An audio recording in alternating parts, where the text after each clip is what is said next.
Histoire bouddhiste. Lorsque deux dieux célestes visitent le Bouddha. Ainsi ai-je entendu.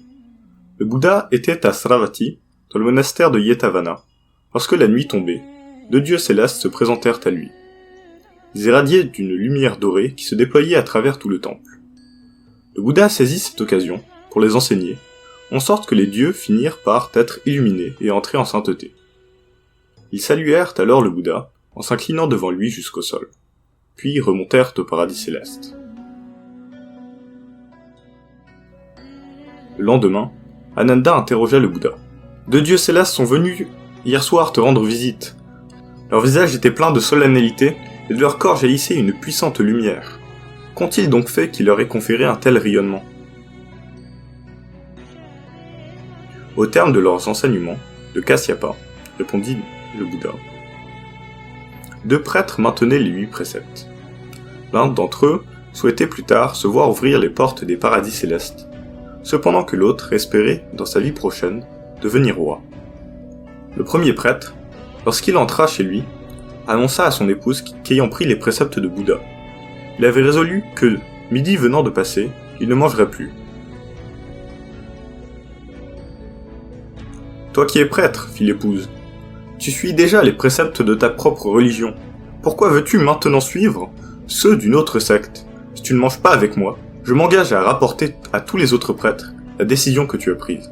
Alors ils t'excommunieront, et tu perdras ainsi tous tes amis. » Le prêtre, ayant écouté le discours que lui avait tenu sa femme, eut très peur et se résigna finalement à partager avec elle le repas qu'elle avait préparé. Plus tard, les deux prêtres moururent. Celui qui avait voulu devenir roi, puisqu'il avait maintenu les préceptes, se réincarna dans une famille royale et devint prince. Quant à l'autre, ne les ayant point respectés, il naquit sous les traits d'un dragon.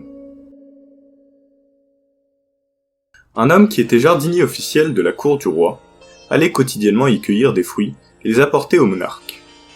Il mit la main un jour sur une poire aux couleurs somptueuses.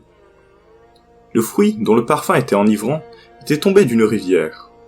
Or, comme le gardien du palais répugnait sans cesse à le laisser entrer, il eut l'idée de lui offrir ce fruit afin d'entrer dans ses bonnes grâces. Il vint donc le trouver et lui tendit la poire.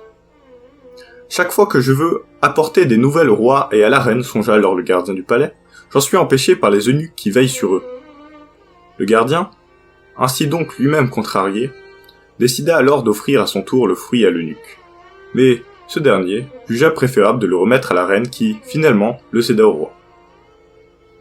Celui-ci, ayant croqué dans la chair de la poire, la trouva d'un goût excellent. « Où as-tu donc cueilli ce fruit ?» s'enquit le monarque auprès de son épouse. La reine lui répondit, et, à force d'enquête, ils finirent tous deux par remonter jusqu'au jardinier.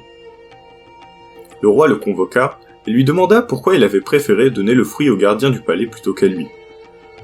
Le jardinier raconta tout ce qui s'était passé, ce à quoi le roi répondit qu'il exigeait dorénavant que le jardinier lui apportât chaque jour, sans exception, un fruit de cette qualité. « Ceci est impossible, se désola le jardinier. Je l'ai trouvé dans une rivière. »« Cela m'est bien égal. Si tu ne m'apportes pas de nouveau ce fruit très bientôt, j'ordonnerai qu'on te tranche ta tête. » Le pauvre homme, ayant regagné le jardin, se mit à pleurer tant et si fort qu'un dragon ne put ignorer ses cris. Il prit l'apparence d'un être humain et lui demanda pourquoi il était si triste. Le jardinier se confia longuement à ce visiteur, lui exposant toute l'histoire dans les détails. Le dragon s'immergea alors de l'eau, y récupéra des fruits et les déposa dans une assiette en or, qu'il offrit ensuite au jardinier. « Ces fruits sont pour votre roi. Pourriez-vous, après les lui avoir offerts, transmettre également un message. Dites-lui que, dans une vie passée, nous étions, votre roi et moi, prêtres et de bons amis. Nous avions reçu tous deux les 8 préceptes. Il mérite autant son statut de roi pour avoir autrefois respecté les préceptes, que je mérite mon corps de dragon pour ne les avoir point suivis. J'ai envie cependant aujourd'hui de les pratiquer afin de reprendre de nouveau forme humaine. C'est pourquoi je désire que le roi m'enseigne les préceptes, et s'il refuse d'accéder à ma requête, je créerai dans son royaume de terribles inondations. » Le jardinier s'exécuta et remit donc les fruits et le message du dragon au roi, qui ne dissimula pas son inquiétude, car dans la mesure où l'enseignement du Bouddha avait disparu, il se trouvait bien en peine d'apprendre les préceptes au dragon. Il confia alors à son premier ministre, qui s'était approché de lui, tout ce qu'il venait d'apprendre.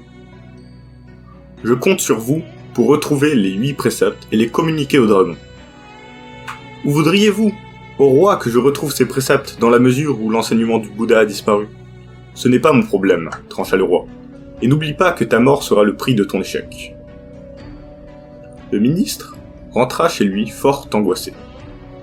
Son père, l'ayant ainsi retrouvé, lui demanda ce qui le préoccupait. Le ministre lui expliqua donc la situation. « Il est étrange, fit alors le père, que la colonne qui soutient notre maison émette toujours de la lumière. Et c'est donc de l'acier. Peut-être découvrirons-nous ainsi la clé de ce mystère. » Le ministre fit ce qui lui était recommandé, et récupéra dans la pierre 2 chapitres d'un sutra. Le premier évoquait les 12 nidanes, et le second énumérait les 8 préceptes. Le ministre ne manqua évidemment pas de se précipiter auprès du roi pour lui remettre les chapitres. Le monarque, à son tour, les ayant déposés sur une assiette en or, les présenta au dragon. La joie de ce dernier fut si grande qu'il récompensa abondamment le roi en le couvrant de bijoux et de trésors. Le dragon s'efforça par la suite de respecter les préceptes et, ayant quitté son corps de dragon, put grâce à cela devenir un dieu céleste. Le roi lui-même s'ingénia à les pratiquer et devint à sa mort, à son tour un dieu céleste. Ces dieux, reprit le Bouddha, sont ceux qui sont venus me voir hier soir. Après m'avoir écouté, ils sont devenus des Stroptapanas et ont atteint le premier fruit de Stravaka. Ils s'éloigneront désormais toujours des 3 chemins inférieurs, et s'ils continuent de pratiquer, ils tomberont alors au nirvana. Lorsque le Bouddha eut terminé de parler, tous ceux qui lui avaient accordé leur attention s'engagèrent à pratiquer. Association du Vrai Cœur. www.vrais-cœur.org